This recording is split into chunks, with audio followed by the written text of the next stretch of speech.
So last week when I got notice we're going to have another one of these hearings, I did a search on Google. I searched for Congressman Steve Scalise. He is a Republican. And I hit the news tab.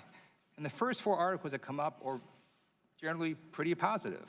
The first one is from Town Hall, a generally conservative publication, about his book, Back in the Game. Second article is also about his book, Back in the Game. Third is about him talking about election results. Fourth is from Fox, another positive article about his book, Back in the Game.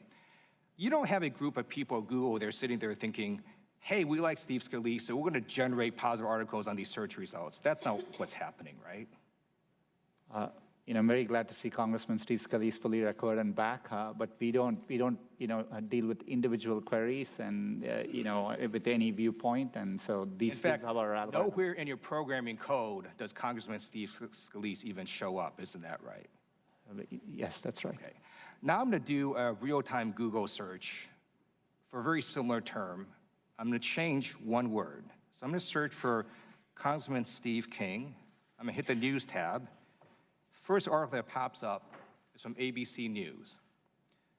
It says, Steve King's racist immigration talk prompts calls for congressional censure. That's a negative article.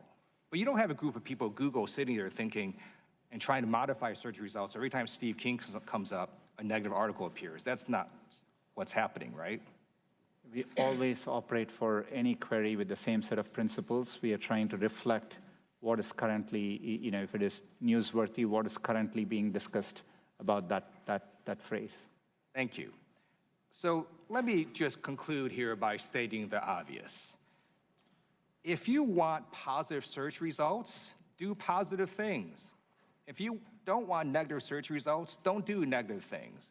And to some of my colleagues across the aisle, if you're getting bad press articles and bad search results, don't blame Google or Facebook or Twitter. Consider blaming yourself. I yield back.